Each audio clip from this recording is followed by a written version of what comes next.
Haleluya, puji Tuhan. Shalom, salam sejahtera dalam kasih Tuhan Yesus Kristus. Bagaimana kabar saudara hari ini? Kami berdoa saudara dalam keadaan sehat dan diberkati oleh Tuhan. Amin. Lama saya tidak upload video-video tentang bagaimana Tuhan telah bekerja memenangkan begitu banyak orang, dari orang-orang yang tidak percaya, bahkan orang-orang yang fanatik, orang-orang yang sangat khusyuk dalam menjalankan perintah-perintah agama mereka, justru berbalik dan mereka percaya bahwa Yesus Kristus benar-benar adalah Tuhan dan Juru Selamat. Saudara-saudara, kalau kita melihat beberapa hal tentang kesaksian yang terus dilakukan oleh para pesaksi ini, ya, dari hari ke hari Tuhan terus menambahkan jumlah mereka. Nah, kali ini satu desa yang tidak mengenal Allah, yang tidak mengenal Kristus, mereka tidak pernah percaya kepada Yesus, dimulai dari satu keluarga yang dengan mujizat yang luar biasa mereka percaya kepada Yesus, diikuti dengan berbagai penduduk desa. Saudara-saudara, kesaksian ini datang dari seorang yang mengalami sendiri bagaimana ketidakpercayaan dia kepada Yesus, dan akhirnya dia bisa percaya. Mari kita ikuti bersama-sama kesaksian berikut ini. Lebih kaget lagi saya. Hari Minggu itu bapak saya, ibu saya, adik-adik saya dandan rapi, pakai sepatu. Tuh, pada mau kemana? Mau ke gereja. Kok menyembah manusia dijadiin Tuhan? Dalam pikir saya, pasti ada sesuatu yang saya nggak tahu. Pasti ada yang lain selain manusia tentang Yesus ini. Itu dalam pemahaman saya. Cuman saya mau tanya, misalkan tanya sama siapa, nggak mungkin. Cuman saya simpan aja dalam hati. Dan tempat ibadah agama apapun di desa saya belum ada, satu pun belum ada. Jadi hidup ya hidup gitu aja udah. Hidup, kerja, makan, udah seperti itu aja. Setelah saya sering ikut sekolah minggu, dengan saat ini saya, puji Tuhan, sudah berusia 53 tahun. Jadi saya kelahiran tahun 72. Mungkin dunia belum sehebat sekarang ini. Dan saya dilahirkan di desa, di pedesaan, dan sangat jauh dari kota. Saya belum percaya kepada Tuhan Yesus. Saya juga belum, keluarga saya, orang tua saya, nenek saya, semuanya juga belum kenal dengan Tuhan Yesus waktu itu. Tetapi pada saat saya di nenek saya, kalau hari Minggu itu ada teman-teman saya, tetangga yang dari nenek saya itu, tetangga rumah lah, teman yang di rumah lah, teman main gitu. Setiap minggu dia pergi ke sekolah minggu. Lalu saya diajak, ayo nge, ikut sekolah minggu. Namanya anak-anak, saya ikut aja lah. Toh saya juga nggak tahu itu sekolah minggu itu maksudnya sekolah yang bagaimana. Nah, karena ketahuan, ada teman-teman yang bilang itu, Pak, Singgih itu orang Kristen. Nah, jadi dipanggillah saya sama guru agama itu. Dibilangin sama guru agama, ya pada saat itu tetap saya menanggapi saran dari guru agama tersebut tetap baik untuk muridnya, pastinya seperti itu. Saya disarankan nggak usah ikut sekolah minggu. Kamu nanti tak ajarin beragama, tapi nggak harus di sekolah minggu. Ya, itulah ya. Saya nurut aja. Cuman gimana ya? Saya itu nggak tahu tentang agama apapun, itu saya sama sekali nggak tahu. Tetapi justru malah lebih tahu teman-teman saya sekolah itu. Terkadang masalahnya, kamu Kristen, nanti kalau kamu mati dipaku ntar tanganmu, disalib. Tentuannya orang Kristen kan disalib. Wah, pada saat teman saya ngomong kayak gitu sama saya cuma bengong aja, apa sih ini orang maksudnya? Saya tidak ngerti, emang salib itu apa? Malah saya tanya, salib itu yang buat yang Yesus mati itu kan di badannya dipaku, kayunya itu namanya salib. Malah saya dijelasin sama, padahal saya udah berapa tahun ikut sekolah minggu. Dan suatu saat waktu saya ngetem di depan gereja, ada orang yang masuk ke gereja, saya liatin aja, kok orang Kristen itu pakaiannya rapi-rapi. Saya terkesan di situ, lah pakaiannya orang Kristen itu kok rapi-rapi ya. Terus lihat dari mukanya, model orangnya kayak orang-orang mampu lah, orang kaya. Cuman saya nggak tertarik dengan kaya ataupun yang rapi, itu memang enggak. Cuman dalam pikir saya, yang jelas orang Kristen itu pasti orang berpendidikan, orang pintar, orang berpikir. Waktu itu saya berpikir seperti itu. Tapi anehnya, kenapa Tuhannya manusia, yaitu Yesus? Itu yang menjadi pertanyaan saya pertama waktu saya datang jadi tukang becak di depan gereja itu. Saya masih ingat gerejanya sampai sekarang pun masih ada, itu di gereja di Cepu sana, gereja GKI. Nah, terus renungan itu terus sebenarnya pasti ada sesuatu selain manusia di dalam Yesus tersebut yang tidak saya ketahui. Itulah pikiran saya. Tak mungkin orang yang berpendidikan seperti ini, orang yang pintar-pintar seperti ini, orang yang pegawai-pegawai nggak ada yang kerja kasar menurut saya dulu sebelum saya tahu.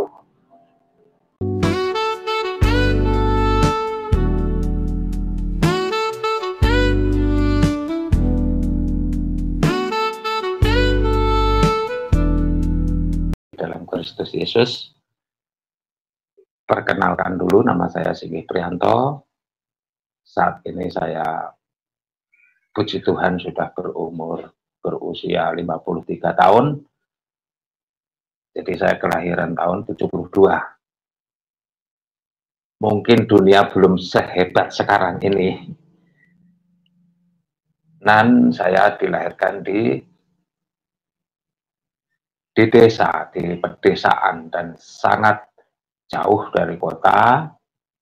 Tapi saya bersekolah, masuk SD kelas 1, dan sekitar saya kelas 2. Setiap hari Sabtu, karena minggunya itu libur, jadi saya diajak sama bapak saya ke rumah nenek saya yang tinggalnya di perkotaan.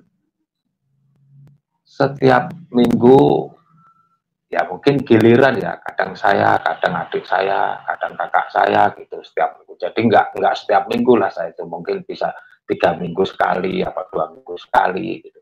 Tapi memang saya yang lebih sering diajak ke rumah nenek saya itu. Nenek saya belum percaya kepada Tuhan Yesus, saya juga belum, keluarga saya, orang tua saya, nenek saya, semuanya juga belum kenal dengan Tuhan Yesus waktu itu. Tetapi pada saat saya di nenek saya, kalau hari Minggu itu ada teman-teman saya, tetangga yang dari nenek saya itu, tetangga rumah lah, teman yang di rumah lah, teman main gitu. Setiap minggu dia pergi ke sekolah minggu. Lalu saya diajak, ayo nggih, ikut sekolah minggu. Namanya anak-anak, saya ikut aja lah. Toh saya juga nggak tahu itu sekolah minggu itu maksudnya sekolah yang bagaimana. Yang penting saya ikut aja. Dan di sekolah minggu itu ya seperti kayak diajarin sekolah minggu lah, nyanyi, ada dikasih gambar-gambar kayak Tuhan Yesus, ada cerita Alkitab ya seperti biasa seperti itu. Cuman saya belum tahu bahwa kalau sekolah minggu itu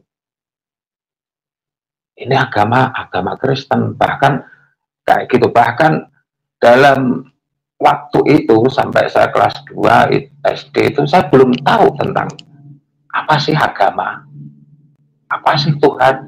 Sepertinya saya belum tahu, belum berpikir seperti itu.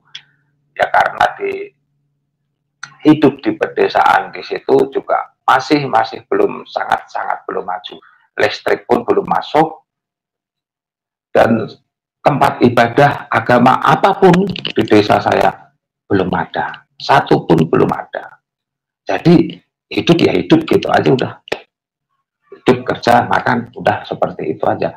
Setelah saya sering ikut sekolah minggu dengan seiring berjalannya waktu sampai saya pernah sempat, ya masalahnya waktu sekolah minggu itu bukan di gereja sebenarnya, kayak di cabangnya gereja pusat, tapi itu sekolah minggunya, khusus sekolah minggunya di rumah karena gerejanya jauh, walaupun itu di kota tapi jauh tetap gerejanya.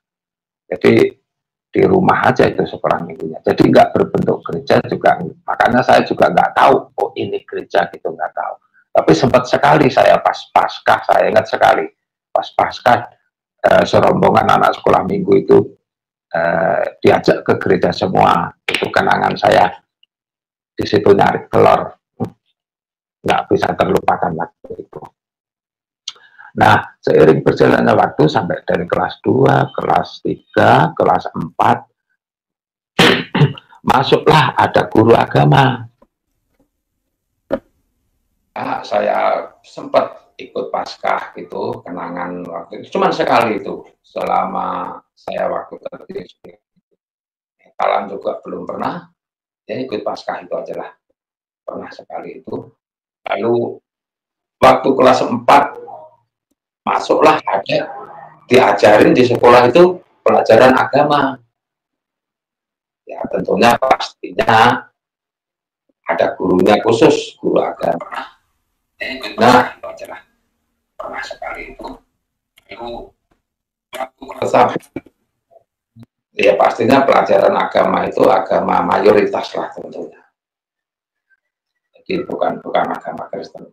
Nah, karena ketahuan ada teman-teman yang bilang itu, Pak Singgih itu orang Kristen. Nah, jadi dipanggillah saya sama guru agama itu. Dibilangin sama guru agama, ya pada saat itu tetap saya menanggapi saran dari guru agama tersebut tetap baik untuk muridnya, pastinya seperti itu. Saya disarankan nggak usah ikut sekolah minggu. Kamu nanti tak ajarin beragama, tapi nggak harus di sekolah minggu. Ya, itulah ya. Saya nurut aja. Cuman gimana ya? Saya itu nggak tahu tentang agama apapun, itu saya sama sekali nggak tahu. Tetapi justru malah lebih tahu teman-teman saya sekolah itu. Terkadang masalahnya, kamu Kristen, nanti kalau kamu mati dipaku entar tanganmu, disalib. Kan Tuhannya orang Kristen kan disalib. Pada saat teman saya ngomong kayak gitu sama saya cuman bengong aja, apa sih ini orang maksudnya? Saya tidak ngerti, emang salib itu apa? Malah saya tanya, salib itu yang buat yang Yesus mati itu kan dipedangkan di paku, kayunya itu namanya salib. Malah saya dijelasin sama itu. Padahal saya udah berapa tahun ikut sekolah minggu. Memang saya sama sekali, karena yang di dekat sekolah itu memang juga agama itu saya rasa itu saran yang baik, makanya saya nurut aja. Ada teman-teman saya kadang malah ngomongin saya, kalau kamu mau jadi orang Kristen itu cara baca syahadatnya gimana ya? Syahadat itu apa? Saya nggak merasa jadi orang Kristen. Itu aja lah, saya masih, yang jelas kelas 4 itu udah putus lagi, nggak merasa sekolah minggu lagi. Tapi pada saat itu saya sempat karena di sekolah minggu itu saya sering lihat, ya di tempat rumah yang buat sekolah minggu itu ada salib, terus buku-buku sekolah minggu itu ada gambar salib. Itu membuat saya kok suka ya gambar salib ini. Saya kok suka ya dinding dihiasin ada salib itu. Sampai rumah saya bikin dari kayu, saya cat, saya taruh di dinding. Dimarah-marahin sama bapak saya, kamu ini bikin apa sih? Diambil, dibuang lah itu salib yang saya bikin itu. Ya cuman, ya nggak masalah, cuman saya ingat gitu aja, saya juga nggak ngerti apa yang saya bikin. Nah terus udah nggak pernah lagi urusan sekolah minggu juga enggak, sampai kelas 5, kelas 6 sampai lulus. Akhirnya saya disekolahin ke MTS, yaitu Madrasah Sanawiyah, sama bapak saya, karena disitulah sekolah MTS itu kan karena kan paling murah dulu itu, juga dekat dari rumah. Jadi saya sekolahin di situ sampai lulus. Terus setelah lulus, dikarenakan orang tua keadaan juga nggak mampu, adik-adik saya banyak, kebetulan itu adik saya itu 5, saya 7 bersaudara, saya nomor 2, tapi yang kakak saya sudah waktu itu sudah pergi keluar kota, bukannya kerja, tapi ada orang yang mau nyekolahin kakak saya, gitu aja ceritanya. Jadi saya yang paling gede, adik-adik saya banyak. Orang tua saya kerja waktu itu becak waktu itu. Jadi sedangkan waktu saya masih di MTS pun terkadang saya itu pulang dari sekolah, saya nengok di dapur, belum bikin nasi, belum, kamu susul sana bapakmu, nanti minta duitnya, nanti pulangnya langsung kamu beliin beras. Seperti itulah daripada itu. Memang waktu dulu memang sudah umumnya seperti itu. Ya seperti itu, tiap saya pulang sekolah, saya suruh nyusul bapak saya yang kerja becak itu, dikasih duit, pulang beli beras, baru masak, baru bisa makan. Karena sudah lulus dari MTS itu nggak bisa nerusin lagi, mendingan saya bantu orang tua. Nah, waktu bantu orang tua, jadi bapak saya itu kalau becak siang, sore saya jemput, bapak saya yang pulang, saya nerusin becaknya sampai saya pagi, besok paginya digantiin sama bapak. Nah, begitulah seterusnya setiap hari. Dan suatu saat bapak saya ngomong, tadi saya ngetem di situ loh, di depan gereja ini, saya dibagi sama itu nasi kardus, enak, barangkali masih ada nih, coba kamu ngetem di situ lagi. Nah, saya ngetem lagi di situ, tapi mungkin acaranya gereja itu udah selesai, jadi ya udah sepi saya, nggak ada lagi orang, nggak ada siapa-siapa. Terus besok minggunya saya ke situ lagi, ngetem di gereja lah, barangkali ada penumpang. Masalahnya emang dulu waktu zaman tahun-tahun itu alat transportasi belum ada, cuman becak itu aja, angkot belum ada, motor belum sebanyak kayak sekarang ini, setiap orang bisa beli, bisa punya, bisa pakai. Itu zaman-zaman saat ini, itu tahun-tahun 88, 89, itu alat transportasi cuman becak itu aja memang. Jadi disitulah saya setiap hari. Dan suatu saat waktu saya ngetem di depan gereja, ada orang yang masuk ke gereja, saya liatin aja, kok orang Kristen itu pakaiannya rapi-rapi. Saya terkesan di situ, nah, pakaiannya orang Kristen itu kok rapi-rapi ya. Terus lihat dari mukanya, model orangnya kayak orang-orang mampu lah, orang kaya. Cuman saya nggak tertarik dengan kaya ataupun yang rapi, itu memang enggak. Cuman dalam pikir saya, yang jelas orang Kristen itu pasti orang berpendidikan, orang pintar, orang berpikir. Waktu itu saya berpikir seperti itu. Tapi anehnya, kenapa Tuhannya manusia, yaitu Yesus? Itu yang menjadi pertanyaan saya pertama waktu saya akan jadi tukang beca di depan gereja itu. Saya masih ingat gerejanya sampai sekarang pun masih ada, itu di gereja di Cepu sana, gereja GKI. Nah, terus renungan itu terus sebenarnya. Pasti ada sesuatu selain manusia di dalam Yesus tersebut yang tidak saya ketahui. Itulah pikiran saya.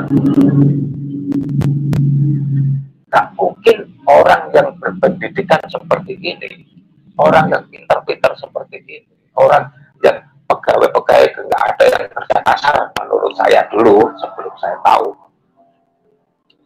kok menyembah manusia dijadiin Tuhan. Dalam pikir saya pasti ada sesuatu yang saya nggak tahu, pasti ada yang lain selain manusia mas tentang Yesus ini. Itu dalam pemahaman saya. Cuman saya mau tanya, misalkan tanya sama siapa, nggak mungkin. Cuman saya simpan aja dalam hati, nggak begitu saya hiraukan lah pertanyaan dalam hati saya itu. Ada jawaban terserah, nggak ya terserah. Cuman emang pada saat itu saya sempat terlintas pikiran saya seperti itu, bahwa saya menghargai orang Kristen.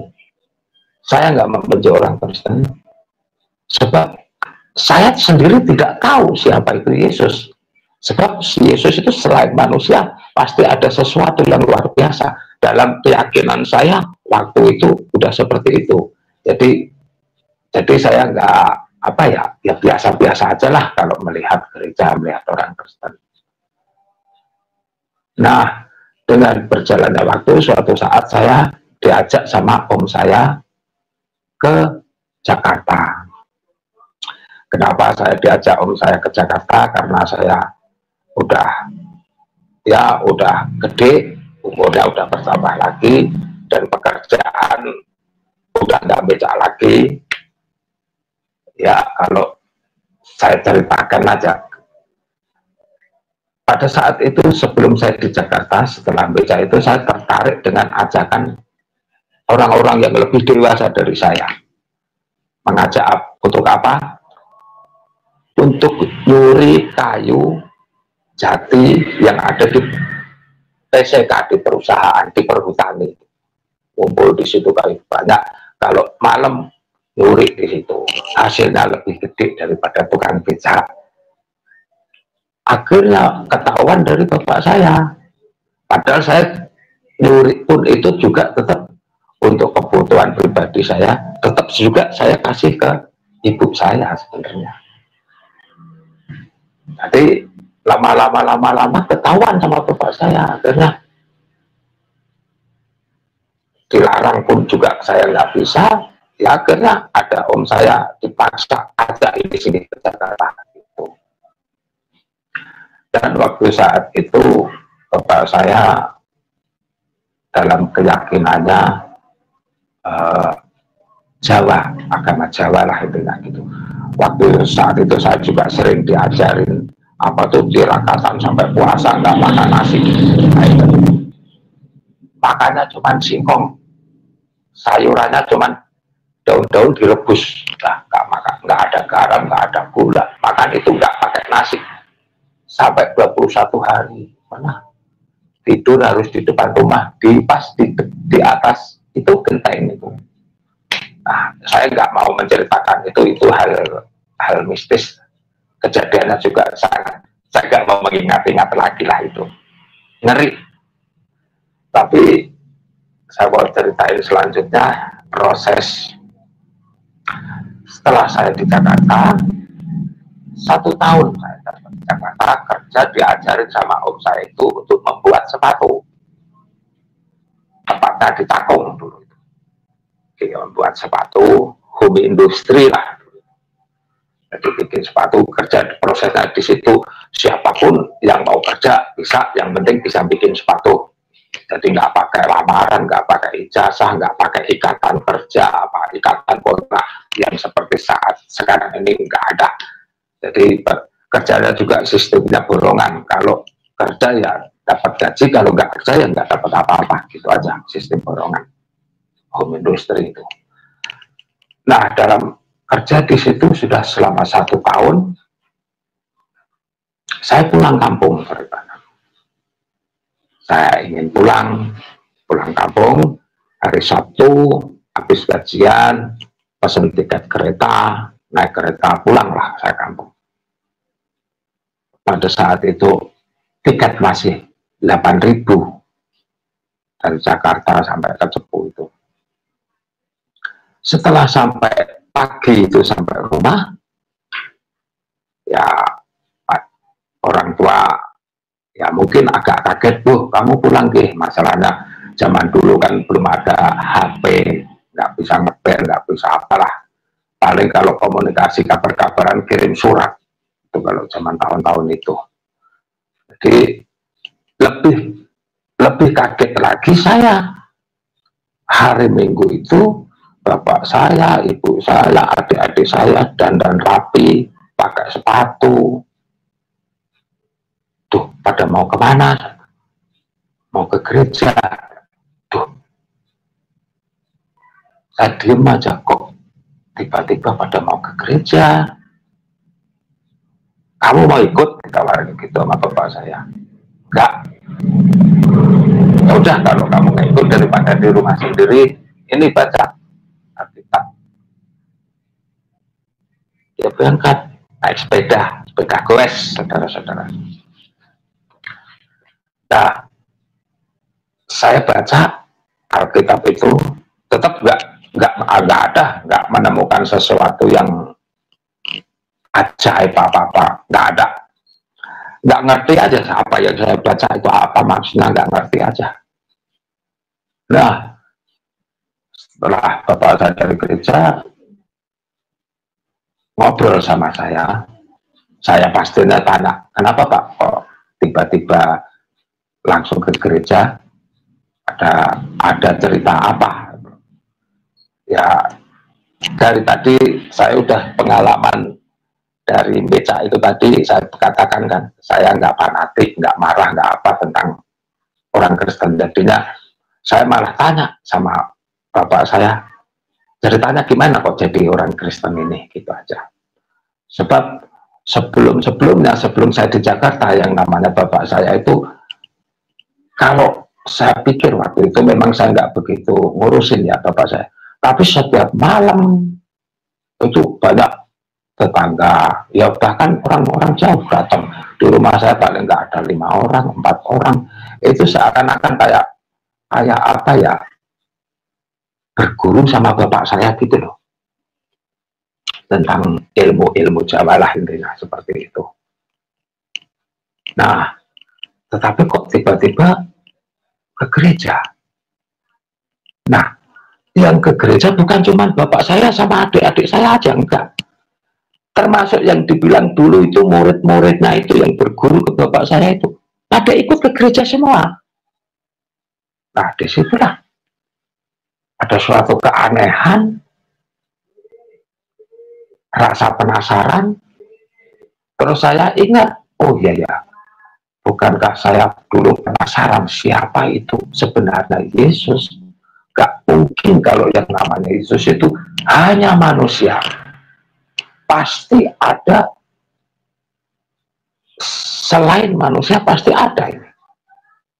Sampai-sampai disembah sama orang-orang Kristen, dan orang-orang yang menyembah itu saya menilainya orang-orang yang berpendidikan. Nah, waktu itu saya teringat itu, jadi saya ada niat, oke lah Pak, saya mau ke gereja, tapi bukan berarti saya mau pindah agama, bukan. Saya cuma ingin tahu siapa itu Yesus, cuma itu aja. Bagiku tentang doktrin agama lama saya yang mau kalau ke situ nggak boleh, kalau ini dilarang, ini dosa, itu bagi saya udah nggak saya pakai memang. Sebab suatu keanehan juga sama saya dulu waktu di MTS itu pernah suruh ngumpulin sama guru saya itu. Setiap murid suruh nulis ini mengingat masa lalu waktu di sekolah. Apa cita-citamu nanti kalau sudah gede? Tulis semua. Teman-teman saya ada yang ya pastinya begitulah, ada yang pengen jadi abri, ada yang polisi, ada yang guru dan macam-macam. Guru saya ngelihat tulisan saya apa? Ingin jadi orang baik. Itu.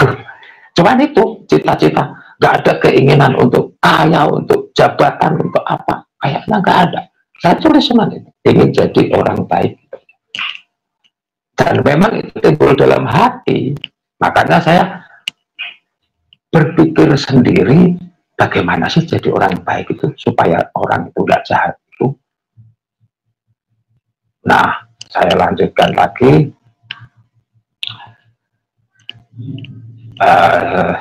Setelah saya ada keinginan tahu dan ada kemauan untuk ingin tahu siapa itu Yesus, makanya saya mau ke gereja. Ke gereja, ya udah deh, sebelum kamu ke gereja, ayo ajak ke gereja dulu. Saya lagi disuruh sama Pak Pendeta, suruh masang apalah dulu itu, kayak memperbaiki kamar mandi apa-apalah itu, yang bocor apa-apa suruh memperbaiki. Nah di situ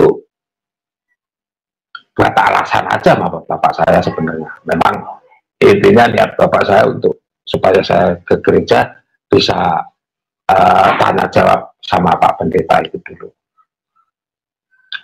Nah setelah saya di situ dipertemukan,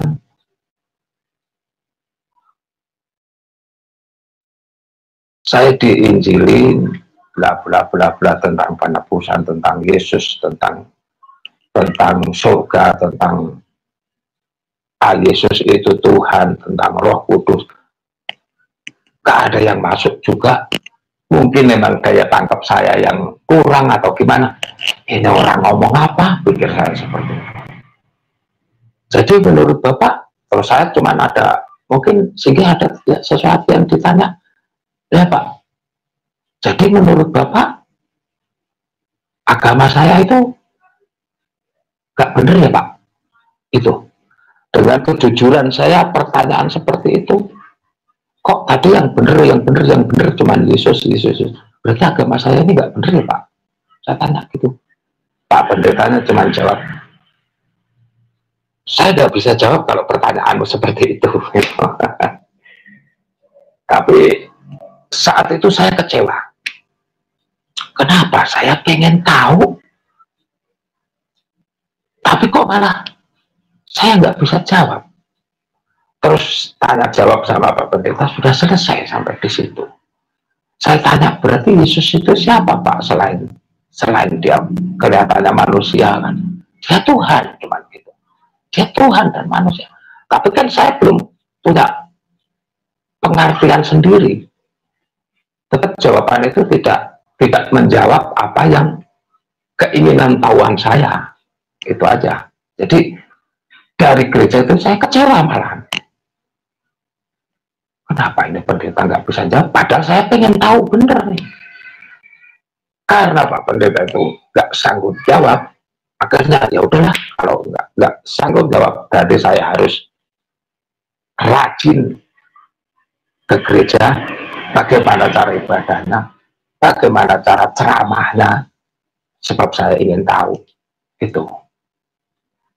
Jadi saya tidak menyalahkan Pak Pendeta. Pak Pendeta saya sudah almarhum yang waktu saya tanya jawab sekarang. Saya tidak menyalahkan itu, enggak. Memang itu memang rencana Tuhan supaya saya selalu dibuat penasaran terus. Saya rasa seperti itu. Bukannya oh pendeta kok nggak bisa jawab. Oh enggak, saya enggak menilai seperti itu. Emang benar jawaban Pak Pendeta saya itu seperti itu kepada saya, supaya saya lebih penasaran lagi mencari siapa itu Tuhan, seperti itu. Jadi setelah saya pulang, ya sebelumnya kenapa ini Bapak saya Kristen, saya nggak perlu saksikan, sebab itu kesaksian Bapak saya. Mungkin kalau ada waktu, karena Bapak saya masih ada sampai saat ini, cuman jauh tempatnya sama saya, suatu saat bisa mungkin saya ajak untuk bersaksi di channel Miracle ini. Itu lebih luar biasa lagi memang cara Tuhan itu. Yang mau sampaikan ini adalah kesaksian dari pribadi saya sendiri saja. Dan terus saya penasaran ingin tahu. Sampai setiap ibadah apapun saya ikutin. Tapi saya belum jadi Kristen, saya belum percaya Yesus, karena saya ingin tahu itu siapa Yesus. Ya supaya saya tahu, pasti saya harus cari tahu di gereja dong. Seperti itu. Minggu ikut ibadah, saya dengerin terus khotbah. Hari Rabu ada ibadah tengah minggu, ikut. Malam minggu ada ibadah pemuda, saya suruh sama bapak saya ikut. Karena ingin tahu itu tadi, siapa sih ini Yesus? Selain figur sebagai manusia, siapa dia? Hanya itu rasa penasaran saya. Dan setiap ibadah saya ikut, lalu sampai sekitar 1 bulan lah saya di rumah itu, karena uang saya yang dari Jakarta sudah habis, akhirnya saya menentukan untuk kembali ke Jakarta.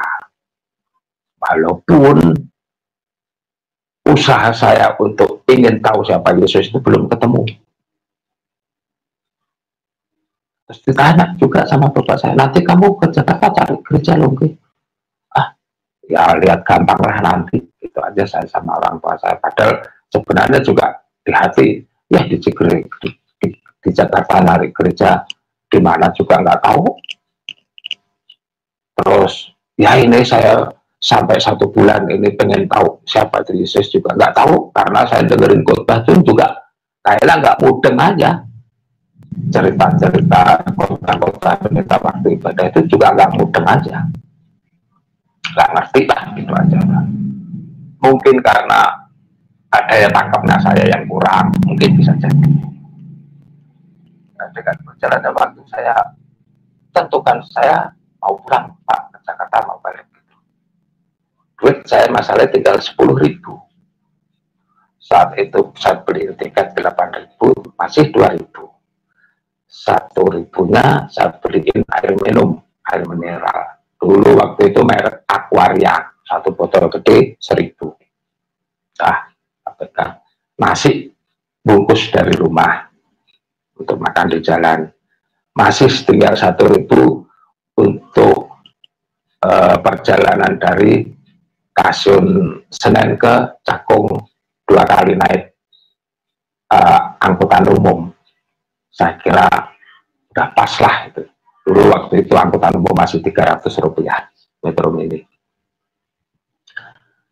Nah, saya naik kereta, malam itu berangkat, saya beli tiket, tidak ada apa-apa, tidak ada masalah apa-apa. Sampai ke Semarang, ada kondektur kereta, namanya mungkin kondektur kereta apa-apa itulah. Kontrol tiket, saya kasihin tiket.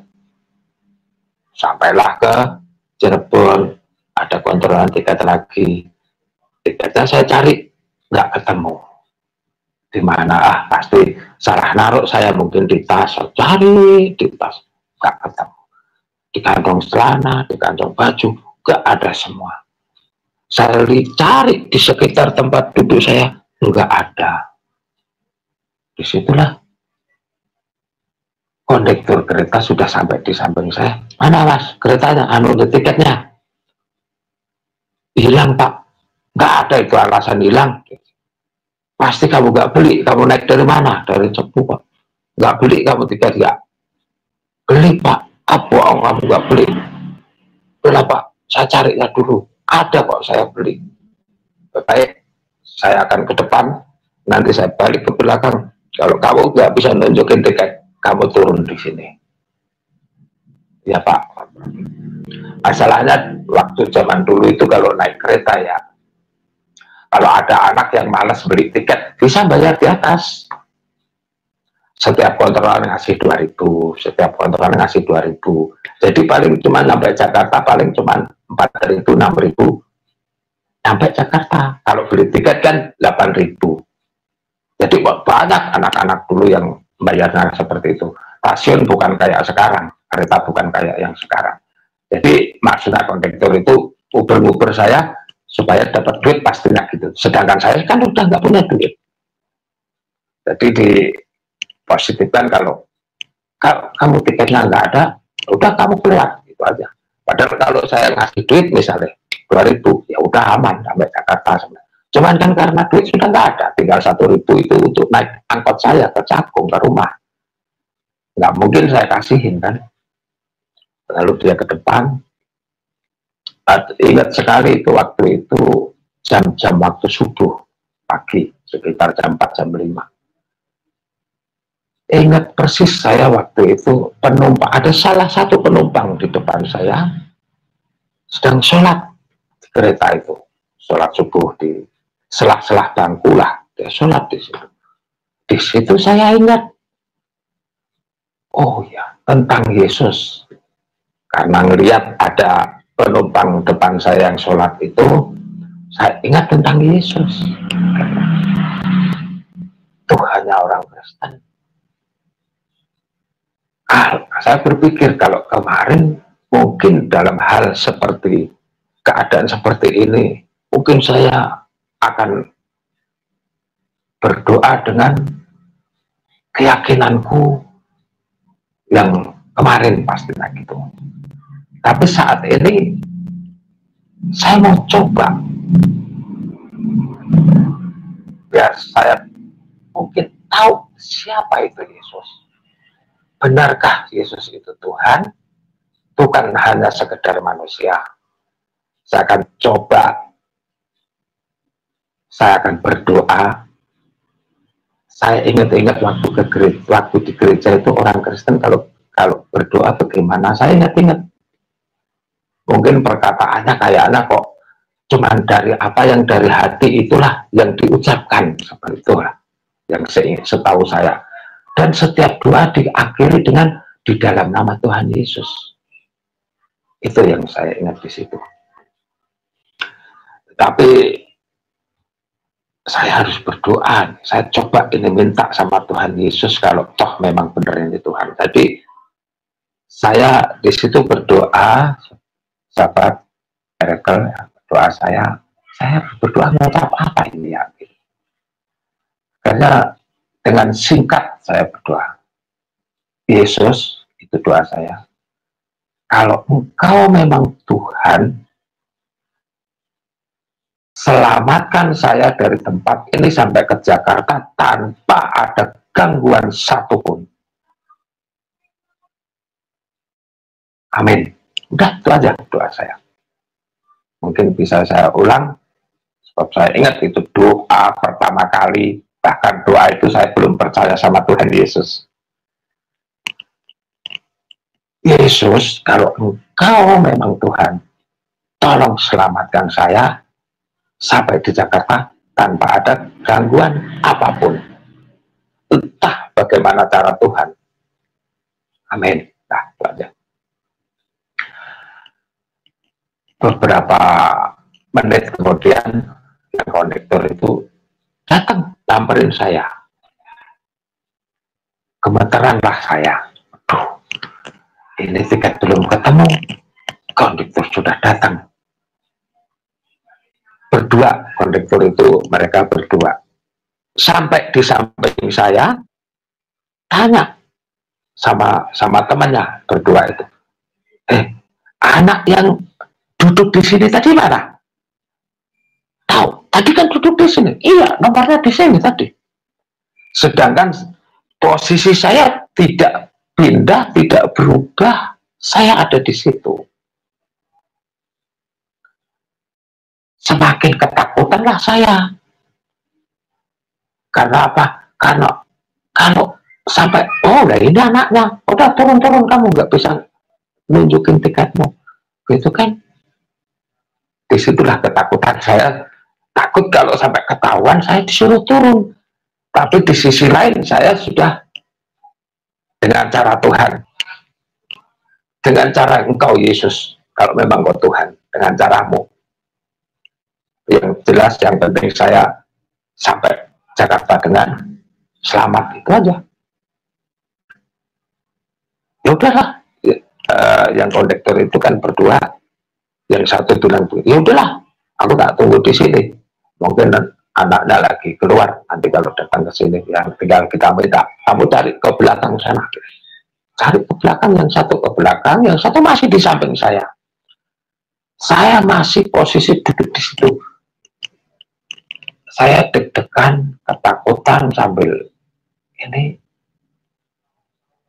ini gimana ya? Itu waktu itu sudah tahun-tahun 1992 atau 91 sekitaran disitulah antara kejadian itu tahunnya. Dan memang saya nggak pernah yang namanya naik kereta, nggak beli tiket, itu nggak pernah. Jadi saya belum pernah yang namanya dengan cara curang bayar aja di atas, itu belum pernah. Ya karena dari kecil sudah tertanam cita-citanya ingin jadi orang yang baik, itu aja. Karena itu, jadi untuk curang-curang itu nggak ada. Kenapa saya ingin jadi orang baik, tapi kenyataannya, saudara, saya ulang lagi ya, memang saya ingin jadi orang baik, tapi kenyataannya sebelum saya di Jakarta, saya mencuri kayu perusahaan. Nah itulah, ternyata setelah saya jadi Kristen, saya menemukan ayat yang Paulus katakan itu, ingin aku melakukan yang baik, tapi yang jahatlah yang kulakukan. Itu memang benar. Pada dasarnya manusia itu tahu yang baik dan yang jahat, ingin yang melakukan yang baik, tapi tanpa disadari tahu-tahu kejahatan itu yang dilakukan. Itu memang manusia seperti itu. Tetapi kalau sudah kenal Tuhan Yesus, pastilah Tuhan yang melakukan kita untuk menekan kejahatan kita itu. Saya lanjutkan kembali. Saya sampai keluar dari gerbong, karena itu posisi kereta berhenti ya, di Cirebon itu berhenti.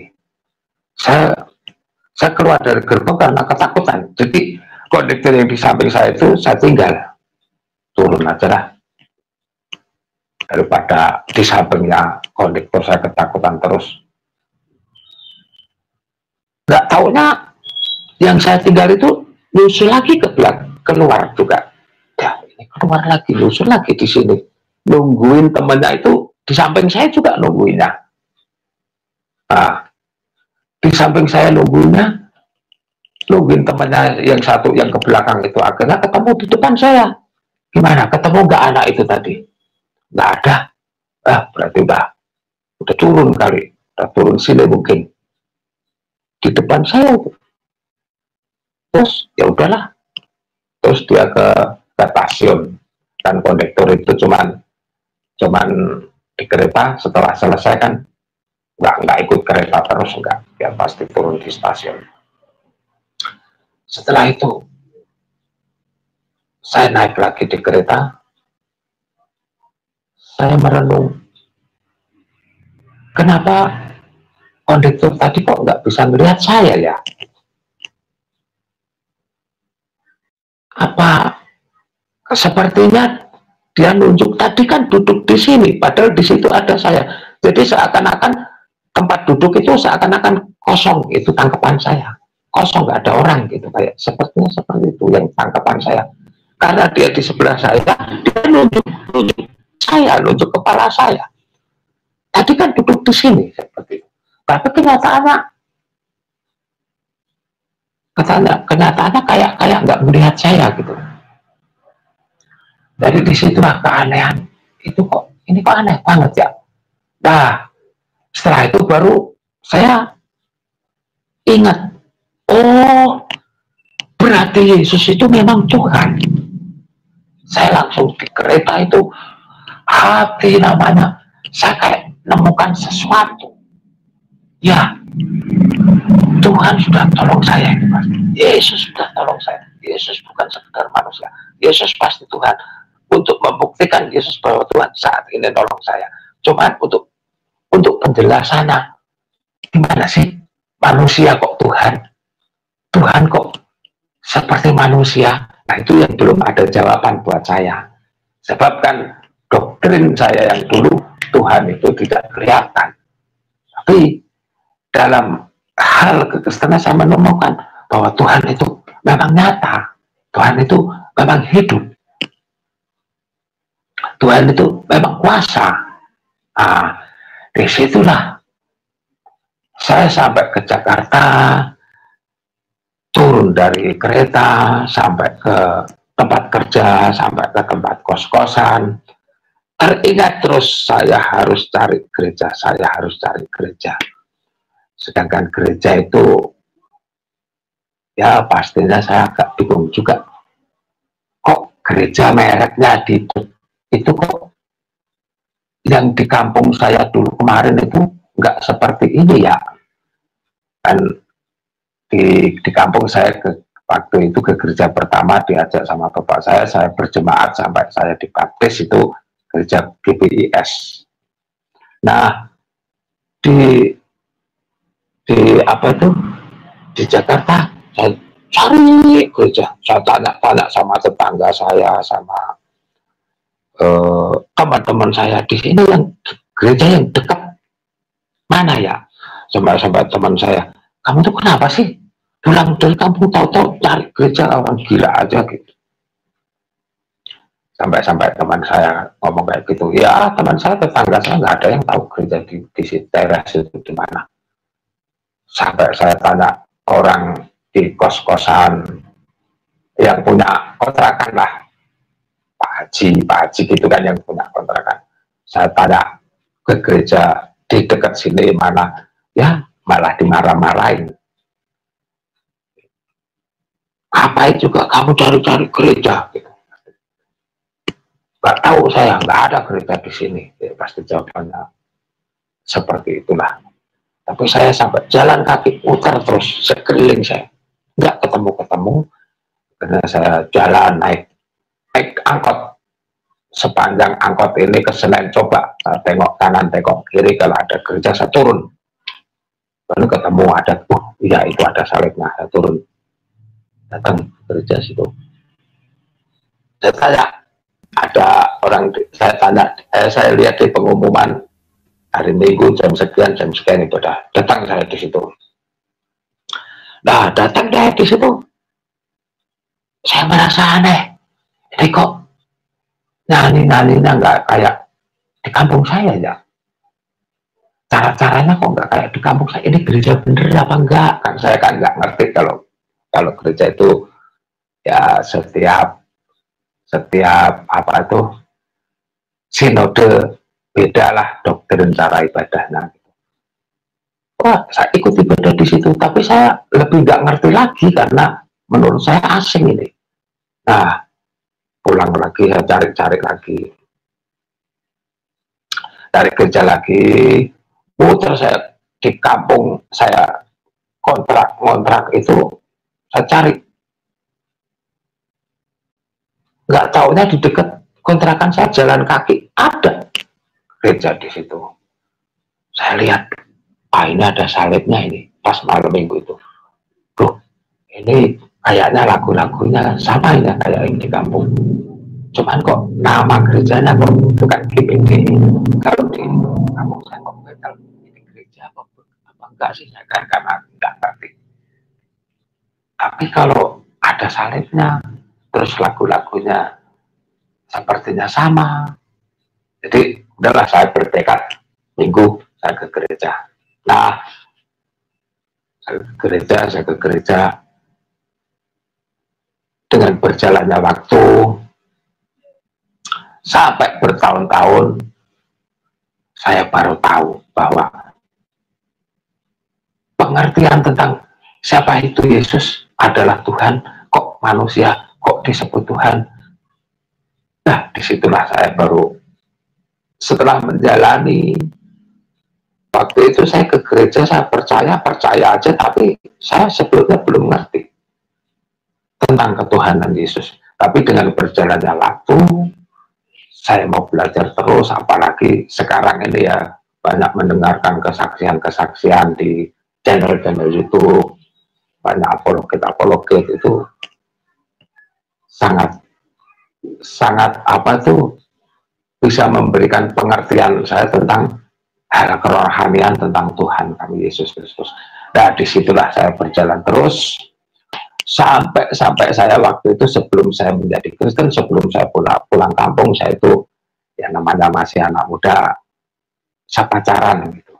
Begitu saya balik ke itu, saya cari gereja, saya pede banget bawa Alkitab, saya ke gereja, saya kasih tahu itu pacar saya sekarang Kristen, ayo ikut ke Kristen gitu kan. Dengan pedenya, malah saya dimaki-maki, diputus. Tapi nggak apa-apa, saya tetap cari Tuhan. Jadi sampai sekarang, puji Tuhan, keluarga besar saya termasuk orang tua saya jadi Kristen, adik-adik saya jadi Kristen, nenek saya yang dari bapak, yang dari ibu, semua Kristen, puji Tuhan. Panggil Tuhan semua.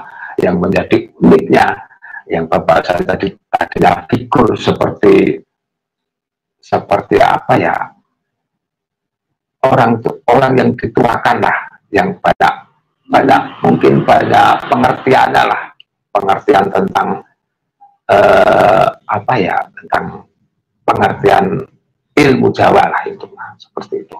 Jadi banyak yang ingin menimba ilmu di bapak saya itu, tetapi setelah bapak saya ikut jadi Kristen semua. Jadi puji Tuhan, pada saat itu sekitar tahun 92 di kampung saya itu banyak jiwa-jiwa yang dimenangkan, jelasnya di situ. Dan banyak sekali saya melihat dengan mata kepala saya sendiri, begitu bapak saya jadi Kristen, langsung bikin persekutuan doa, ada ibadah di rumah, keliling kayak gantian, padahal Kristen baru. Jemaahnya juga di situ di kampung saya baru semua.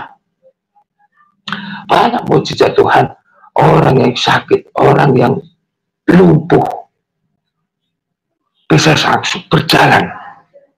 Itu saya melihat sendiri. Itu tahun-tahun 92 itu lawatan Tuhan sungguh luar biasa di kota saya, di Cepu sana. Puji Tuhan, itu mungkin kesaksian dari saya, perjalanan hidup saya sampai saya mengenal Tuhan. Dan saya akuin sebenarnya bukan saya mencari Tuhan, tetapi saya percaya bahwa Tuhan itu memang sudah ambil saya dari kecil. Dari kecil Tuhan sudah ambil saya. Makanya saya sampai ikut sekolah minggu.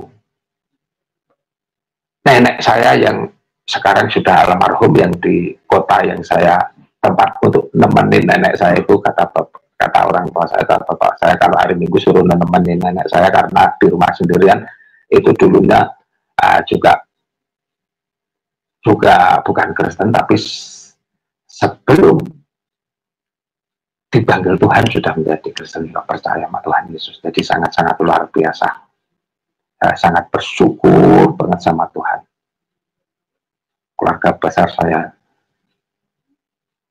ada di dalam tangan Tuhan Yesus semua. Dan itu mungkin kesaksian saya, proses pengenalan saya dengan Tuhan itu sangat luar biasa, pengalaman itu. setelah saya menjadi Kristen, lebih luar biasa lagi.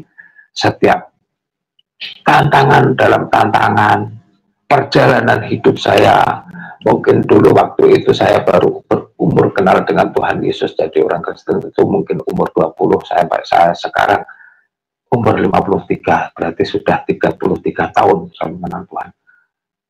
Perjalanan 33 tahun bersama Tuhan Yesus sangat luar biasa. Ada sukacita, ada damai. Ya Tuhan, pimpin selalu. Dan saya kiranya kesaksian saya ini bisa menjadi kekuatan buat. Haleluya, puji Tuhan. Tuhan berkati saudara, bagikan terus tayangan-tayangan kami kepada sekalian banyak orang, supaya mereka juga boleh percaya dan mereka diselamatkan sama seperti kita telah diselamatkan oleh Tuhan Yesus Kristus. Sampai berjumpa lagi dalam program acara kami selanjutnya. Tuhan Yesus memberkati. Shalom, haleluya.